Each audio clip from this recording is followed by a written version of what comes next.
Hello students, अगर आप JEE advance की प्रिपरेशन कर रहे हैं तो आपने देखा होगा कि फ्लूइड डायनामिक्स का जो प्रॉब्लम पिछले सालों में आए हुए हैं वो टफ लेवल के प्रॉब्लम्स आए हुए हैं। आपको वहाँ पर थॉट क्रिएट करना पड़ता है उस प्रॉब्लम का। तो उसी को ध्यान में रखते हुए मैं यहाँ पर एरोडो से एक प्रॉब्लम लेकर आया हूँ आपके सामने, जिसका नंबर है 1.324। ओके, तो ये फ्लूइड डायनामिक्स का प्रॉब्लम है और इसमें हमें सोचना पड़ेगा सॉल्व करने के लिए कि क्या थॉट अप्लाई करना चाहिए। तो सबसे पहले देखिए इसमें क्या गिवन है, a horizontally oriented tube A B of length L. ठीक है, एक एल लेंथ का हमारे पास हॉरिजॉन्टली ओरिएंटेड ट्यूब है। ठीक है, और ये रोटेट कर रहा है with constant angular velocity omega. तो ये कांस्टेंट एंगुलर वेलोसिटी ओमेगा से रोटेट कर रहा है। ठीक है, अब इसमें आगे क्या दिया हुआ है कि ये जो रोटेट कर रहा है ये वर्टिकल एक्सिस के अबाउट रोटेट कर रहा है और उसका नाम है O O dash, passing through the end A, यानी इस एंड ए से पास करने वाले एक्सिस के अबाउट रोटेट कर रहा है। आगे गिवन है the tube is filled with an ideal fluid. ठीक है, इसके अंदर एक आइडियल फ्लूइड भरा हुआ है।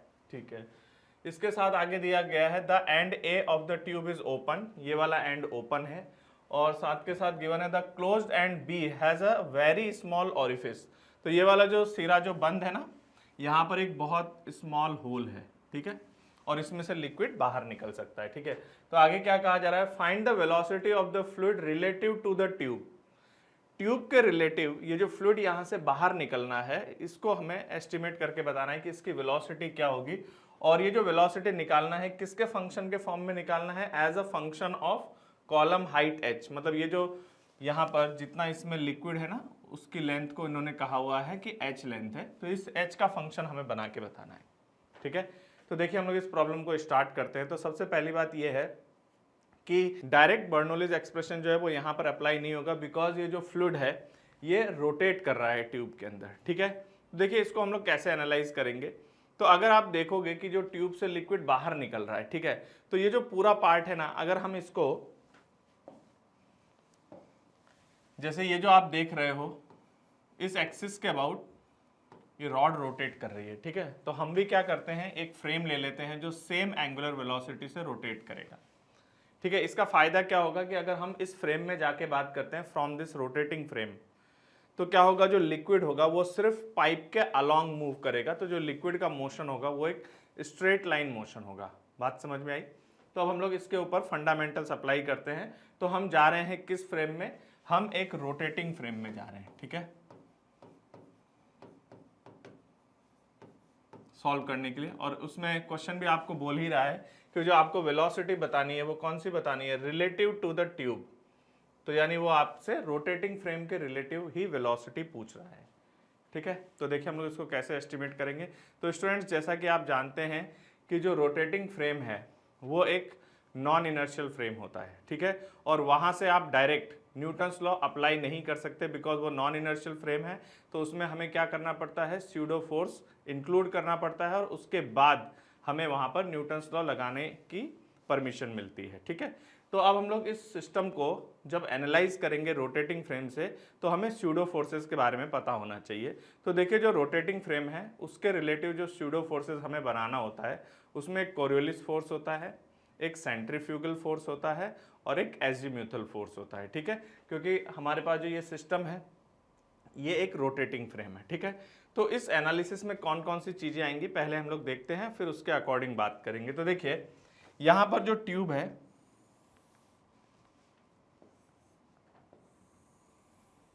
ठीक है, इसमें यहाँ पर एक स्मॉल ऑरिफिस है और यहाँ से लिक्विड बाहर निकलेगा। ठीक है, तो हम किस फ्रेम में चले गए, हम रोटेटिंग फ्रेम में चले गए, हम साथ साथ रोटेट कर रहे हैं। ठीक है, तो हम भी क्या कर रहे हैं, ओमेगा एंगुलर वेलोसिटी से रोटेट कर रहे हैं ट्यूब के साथ साथ।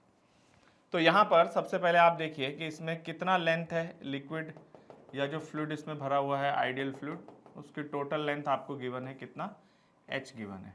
ओके, और टोटल ट्यूब की लेंथ कितनी गिवन है, दैट इज l। तो अब हम लोग यहाँ पर अगर देखें तो सबसे पहली बात, जब यहाँ से ये घूम रहा होगा तो लिक्विड अगर यहाँ से बाहर निकलना अलाउड है तो ये लिक्विड ऐसे मूव कर रहा होगा।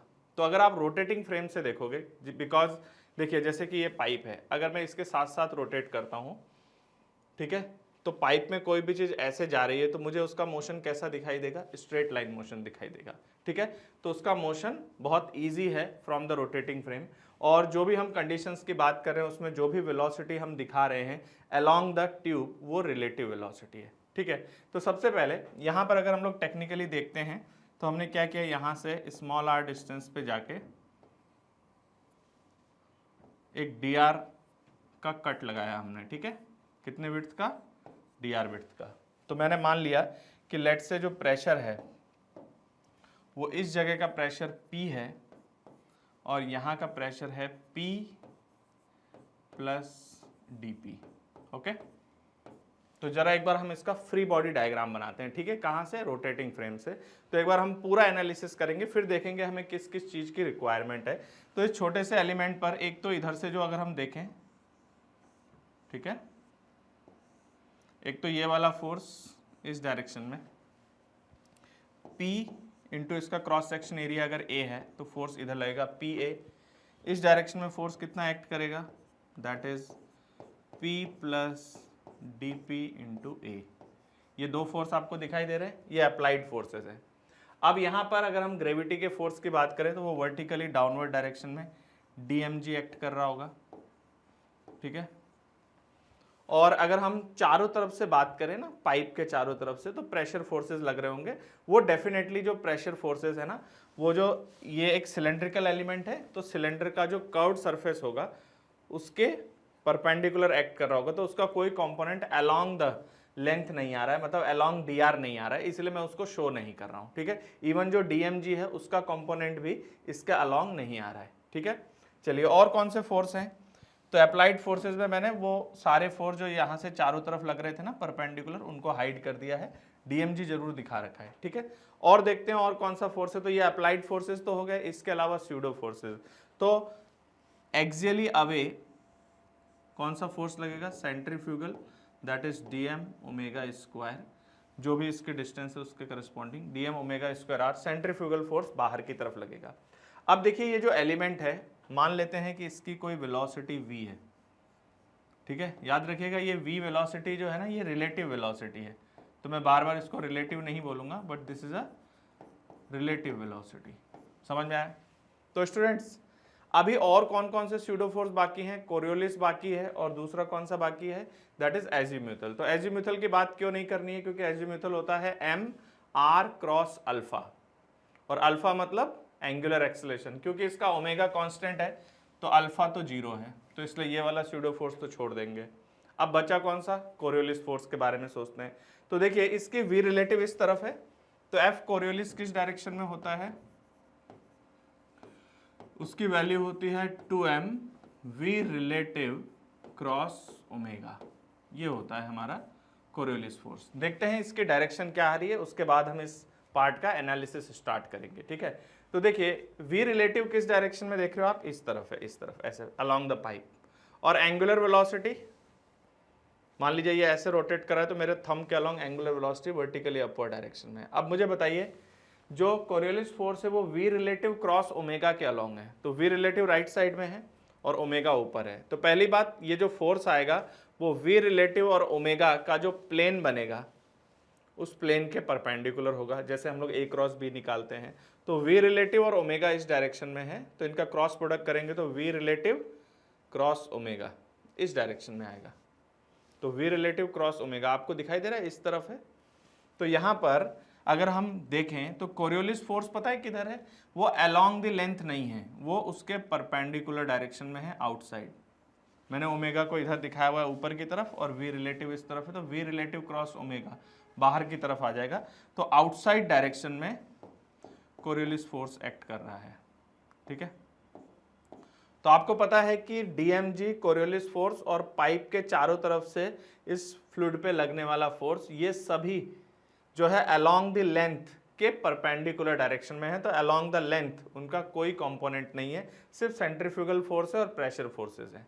बात समझ में आया। अब मुझे बताइए अगर इस एलिमेंट की वेलोसिटी v है, रिलेटिव वेलोसिटी, तो हम यहाँ पर रिलेटिव मोशन ही चेक कर रहे हैं, तो इसका रिलेटिव एक्सेलरेशन कितना होगा, तो नेट फोर्स देखिए बाहर की तरफ कितना है, ठीक है। तो हमें मालूम है कि जो नेट फोर्स है वो बाहर की तरफ है, तो देखिए नेट फोर्स बाहर की तरफ कितना एक्ट कर रहा है, दैट इज PA। ये वाला फोर्स तो है बाहर की तरफ, है ना, और बाहर की तरफ है centrifugal force, that is DM omega square R। और अंदर की तरफ जो फोर्स लग रहा है दैट इज माइनस, क्योंकि इनसाइड है, P plus DP into area. ये है नेट फोर्स, ठीक है, ये नेट फोर्स आउटसाइड की तरफ हमने दिखाया हुआ है, ठीक है। And this is equal to mass into acceleration, तो ये आ जाएगा मास इस एलिमेंट का DM, ओके, और जो इसका एक्सेलरेशन आएगा वो A लिख देते हैं फिलहाल। डेफिनेटली ये रिलेटिव एक्सेलरेशन है, बात समझ में आई। और ये जो रिलेटिव एक्सेलरेशन है ना, तो V रिलेटिव के करस्पॉन्डिंग आप dV/dt लिख सकते हो या V dV/dr भी लिख सकते हो।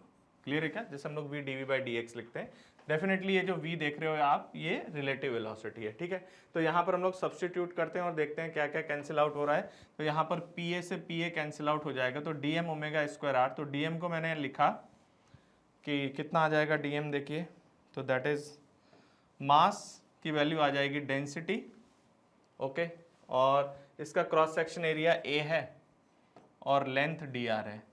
तो ये क्या लिखा है मैंने, density into area into length, तो ये डेंसिटी इंटू वॉल्यूम, ये हो गया mass, omega square R plus minus DP into A, that is equals to, ये लिखा हुआ है DM rho area into dr, और एक्सेलरेशन जो होगा वो V dV/dr आ जाएगा। समझ में आया? तो आप यहाँ से dr को कैंसिल आउट कर सकते हो, टेंड्स टू 0 वैल्यूज है। तो यहाँ से सिंप्लीफाई करने पर देखिए A भी कैंसिल आउट हो जाएगा, तो एक वैल्यू आ रही है rho omega square R dr minus DP, that is equals to, इसके बाद देखते हैं क्या आएगा। यहाँ पर है रो, A तो कैंसिल आउट हो गया, dr कैंसिल आउट हो गया, तो रो V dV, ठीक है। आप देख रहे हो हमें नए तरह से प्रॉपर क्वेश्चन को।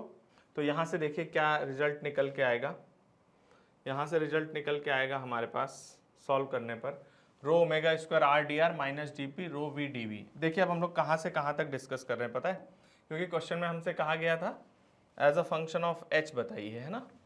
तो आप देख सकते हो यहाँ पर जब स्मॉल r की वैल्यू, ये टोटल लेंथ L है और ये H है, तो स्मॉल r की वैल्यू ये वाली, तो अगर ये L माइनस H है ना, तो इस जगह पर हमने मान लिया कि इसकी वेलोसिटी कुछ V1 है, ओके, और यहाँ जब बाहर लिक्विड बाहर निकल रहा है उसकी वेलोसिटी V2 है ना। हम यहाँ पर ट्यूब के बाहर आ चुके हैं, तो इस जगह पर भी वेलोसिटी एटमॉस्फेरिक प्रेशर है, और ये ट्यूब खुला हुआ है, यहाँ का प्रेशर भी एटमॉस्फेरिक प्रेशर है।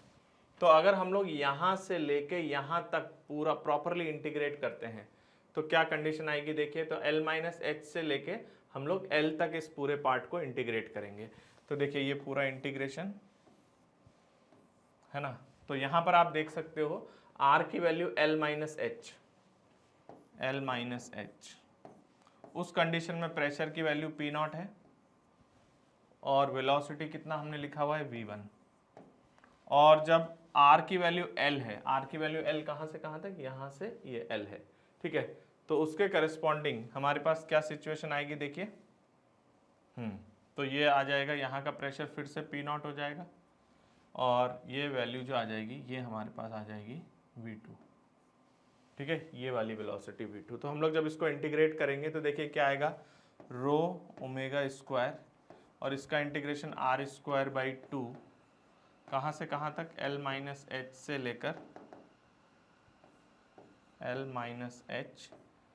से लेकर L तक, और ये तो इंटीग्रेशन आपका 0 ही आ गया, P0 माइनस P0 ये तो 0 ही आ जाएगा, और ये आ जाएगा rho V²/2 and the limit is from V1 to V2।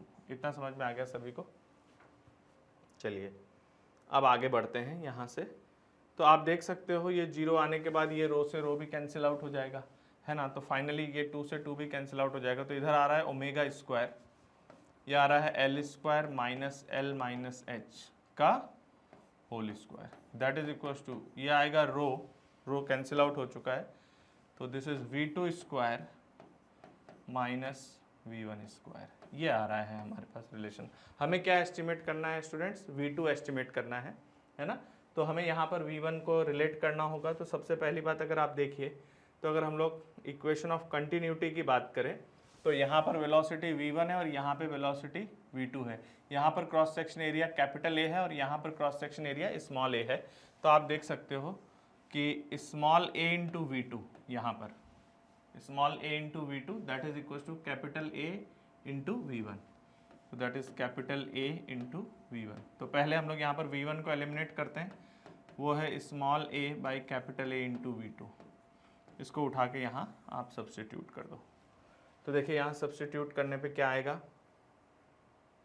तो यहाँ सब्स्टिट्यूट करने पर आएगा ओमेगा स्क्वायर, इसको सिंप्लीफाई करें तो ये आएगा L square minus of L square plus H square, है ना, minus 2LH that is equal to V2 square में साथ के साथ कॉमन ले लूँ, तो यहाँ से आएगा V2 स्क्वायर कॉमन लेने पर 1 minus small a by capital A का होल स्क्वायर। जैसे कि स्टूडेंट्स आपने बहुत सारे क्वेश्चंस में किया होगा, जब हम लोग स्पीड ऑफ ई फ्लक्स निकालते हैं तो स्मॉल a बहुत छोटा है as compare to capital A, तो हम लोग small a by capital A को नेगलेक्ट कर देंगे।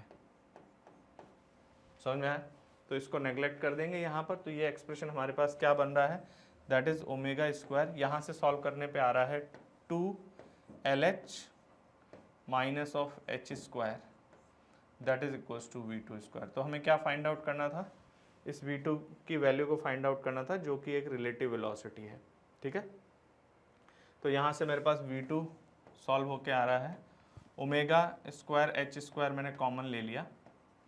ठीक है, यहाँ पर आ जाएगा 2L by H minus 1। From here I will get the value of, ये V2 स्क्वायर की वैल्यू है, तो from here I will get the value of V2 is omega H under root 2L by H minus 1। आया समझ में? तो ये है हमारे पास वेलोसिटी V2, जिससे ये लिक्विड इस ओरिफिस से बाहर निकलेगा।